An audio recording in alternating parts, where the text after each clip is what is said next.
What's up guys, this is Mike, the Detroit Borg, with a look at the new 4th generation Kindle, which just went on sale this week. Amazon has also announced a touch-enabled version called the Kindle Touch, as well as the Kindle Fire tablet, which are arriving in mid-November. I have those on order, so stay tuned for those reviews and comparisons. In the meantime, you can get your hands on the No Frills Kindle 4th Gen right now for as little as $79 with ads, or $109 with no ads. We'll take a look at what that means in the following review. There is no 3G version of the standard Kindle, just Wi-Fi. The Kindle Touch will be the only 3G capable Kindle once it arrives. Quickly going over the changes, the new Kindle is less than 6 ounces and is 30% lighter than the Kindle 3 with an 18% smaller body, but keeps the same 6-inch e-ink display. The new Kindle also gets the latest e-ink display technology with faster page turns. The new Kindle also loses the QWERTY keyboard in favor of an on-screen one, which we'll take a look at in the demonstration. Now the Kindle 4th generation, just like the 3rd generation, ships in this frustration-free packaging that's also very eco-friendly. It's all cardboard, and you don't need any knives to open this. All you have is this little pull tab, so we'll pull that. It should open right up. And there is the Kindle. Now before we get to the Kindle, let's take a look to see the literature they include with the Kindle. This falls in line with the eco-friendly design of this packaging, so instead of getting a little booklet, all you do is get this little card, which again looks like it's made out of recycled paper. So on the front is the basic instructions. Of course, if you want more detailed instructions, the Kindle has that already in the reader. On the back, we have the license and terms of use. Now let's just lift the Kindle out of its cradle, and you can see it's wrapped in plastic, at least on the front. The back isn't wrapped, it's just the front plate. So let's peel this off.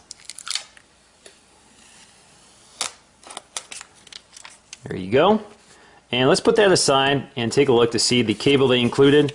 So we have a USB cable. This is probably a micro USB cable, as it has always been. So there we go. Now you notice they did not include a wall adapter as they have with previous Kindles. So in order to charge this, you'll just have to connect this to any powered USB port, such as on your computer or anything like a DVD player inside your car or whatever. Now since this Kindle is not touch-based, it does have some physical controls. So we have a familiar D-pad for navigating. We have the menu button, the home button, a on-screen keyboard button, and a back button. The on-screen keyboard is controlled by this D-pad, so in order to select a number or letter, you'll have to use this D-pad. On the side, we'll find our back and forward button. So the forward button is larger and you press down at an angle, so press this way. Same with the back button, and there's a duplicate set on the right. The Kindle's e-ink screen is matte, so there's less glare, so you see a little glare. It's not that bad at all. Certainly very different if you have a glass front panel. We do have a Kindle logo embossed on the top, and noticeably we have a very low profile bezel. Now this will be different with the touch-based Kindle, which will need a larger lip in order to set up the infrared technology, which is used to identify the positioning of your finger on the panel. In this case, it's not touch-based, so it's able to keep a very low profile. Now, on the back of the Kindle, we'll find this one-piece plate, which looks like it's removable, but it's not. This is not meant to be opened by the end user. You can't change the battery or add additional storage. Now below all this regulatory labeling, we'll find some battery connectors. Now these are terminals for cases to interface with the battery. So some cases have built-in lights, and instead of providing their own battery, they can tap into the Kindle's battery. This was similar technology used on the previous Kindle, but it was located in a different location. It was located on the side. And of course, we have our power button and micro USB connector, as well as an LED indicator. All right, so it wants me to completely charge the Kindle, but I'm not going to do that right at this moment. We just want to take a look at the menu system, so let's power it on. I'm going to hold the power button. So we can see the LED indicator, and it's now booting up. Alright, so we're going to set this up for the first time, and you can see you can use the D-pad here to select. Of course, I'm in the United States. Next thing I need to do is log into Wi-Fi so it can connect to the Amazon servers and connect to my account and download all of my previous purchases. So I found my time capsule router, so let's connect to that. So now I need to enter my password, and this is where you're going to need to use the on-screen keyboard and the D-pad. So it wants me to press the keyboard button right here. Alright, so we have our on-screen keyboard here, which is surprisingly an A through Z keyboard. It's not a QWERTY keyboard, which is what I'm used to. Now you can see it's actually a tabbed keyboard, so if you want to go to symbols, you have to go to the top and select them. So let's go to symbols here. You see I have a whole host of symbols. Go back to ABC. This is lowercase, uppercase. You can see these are other characters. I see umlauts and S sets and everything you need for other languages. So I'm going to enter in a fake password so you guys don't know what it is. I'm just going to pick, I don't know, Detroit Borg. So I can click it left and right one at a time or hold it. So it kind of scrolls past pretty quickly. Anyway, it gives you an idea. I don't really like that sort of keyboard, but as long as I don't have to use it too much, it's not a big deal. Anyway, let's put in my real password and get this started. Now once we're done with the keyboard, just hit done and hit submit. Now on the top we have some indicators here, including Wi-Fi strength and battery level. The next thing I need to do is register my account, or you can create a new one. So you can do it from your computer or create an account on the Kindle. I'm going to use an existing Amazon account. I just need to enter that information in. Now this brings us to the main home screen, and you can see Welcome Michael because it knows who I am now, and we can transfer our Kindle content from the cloud. We can also take a look at the new Oxford American Dictionary, Oxford Dictionary of English, Kindle User's Guide, and archived items. So if we go to archived items, we'll see my previous purchases. So you can see Evolution is a book that I read recently, so let's click on that. So the download is complete, and this is exactly where I last left it when I was reading it on my Kindle 3. Now to flip through the pages, just tap the buttons on the side, and you can see that every 10 or so pages it has to flash the screen to adjust the e-ink. There you go. Now you can only do it one at a time. You can't just hold the key down and let it scroll through. Now you have some other options if you press the menu button right here. So you get some options up here.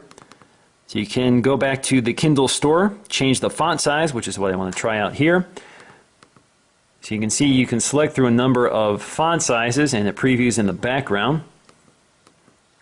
You can also change the typeface from regular, condensed, sans serif. You can also change the line spacing to large, medium, small.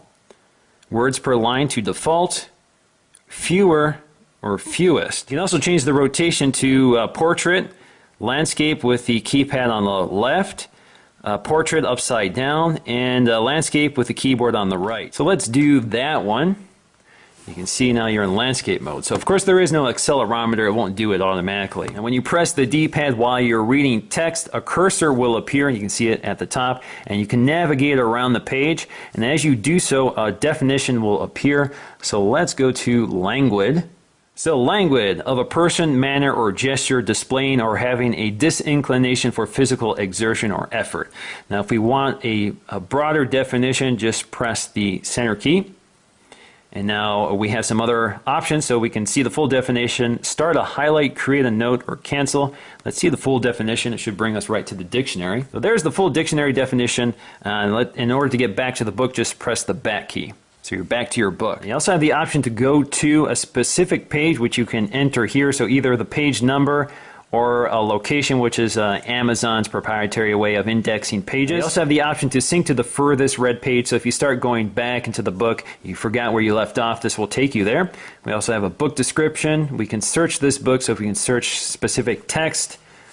So we have a search box here. Press the keyboard key and search, let's search tree. I bet there's plenty in this book. So there's 96 instances of tree mentioned in this book, and it will take me to each one of them. You can also add a bookmark. Now you can see they've placed a bookmark by turning the page in dog-ear style. Now on the home screen, if you press the menu button, you have several options. You can go to turn wireless off to conserve battery, shop in the Kindle store, view archived items, search, create a new collection, sync and check for new items, settings, view special offers, experimental, and screen rotation. First thing I want to do is go to shop in Kindle store.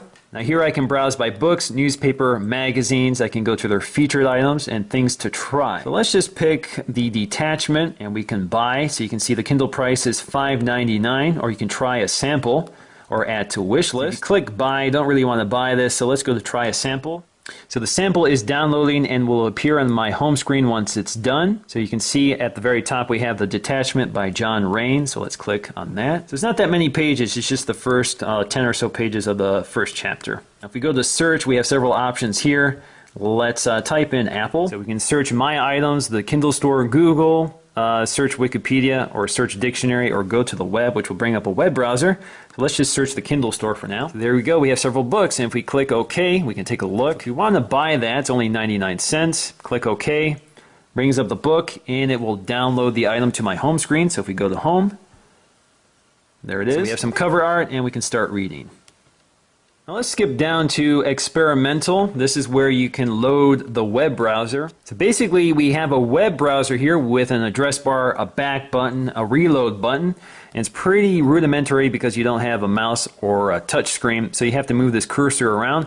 So what I want to do is go to the Apple website. The Apple page loads, and we have this little viewing box here that we can move around.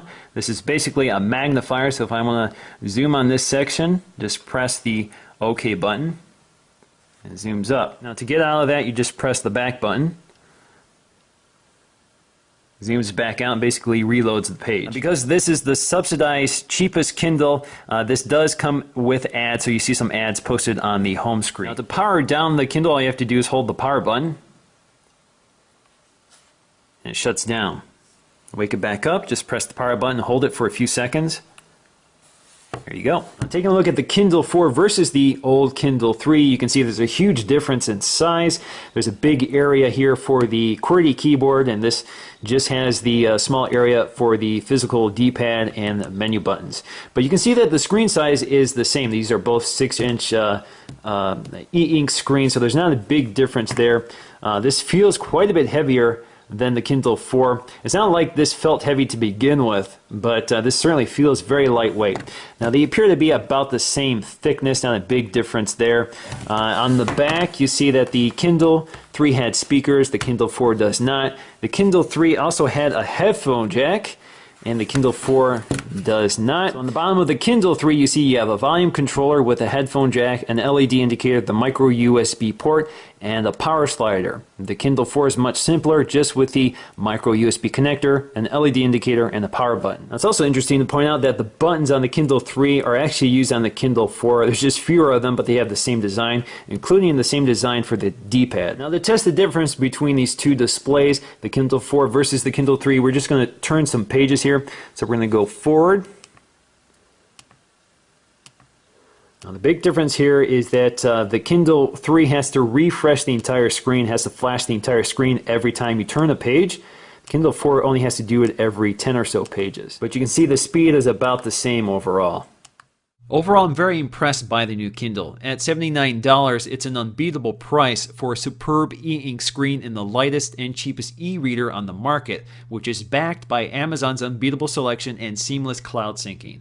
However, in the end, I would probably recommend the Kindle Touch for the full touch-based keyboard and the touch controls to eliminate the side-mounted page turn buttons, which are easy to trigger by accident. So once again guys, this is Mike the Detroit Borg. Thanks for watching, and I'll see you again in the next video.